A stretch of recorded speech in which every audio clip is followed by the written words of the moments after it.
বিসমিল্লাহির রহমানির রহিম। আসসালামু আলাইকুম।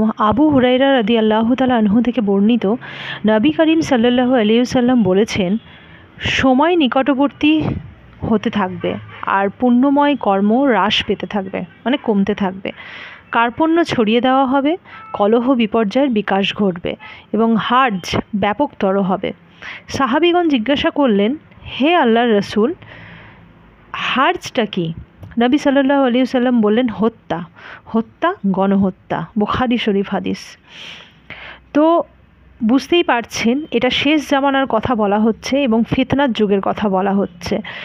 তো সেই সময় এখন এসেছে, সত্যিই তাই। পুণ্যময় কর্ম মানে ভালো কাজ অনেকটাই কমে গেছে, আর সময়ও আমাদের কাছে কিন্তু ঘনিয়ে এসেছে, মানে কিয়ামতের সময়। মানুষের কার্পণ্যতাও চারিদিকে ছড়িয়ে গেছে, মানে কার্পণ্য বেড়ে গেছে।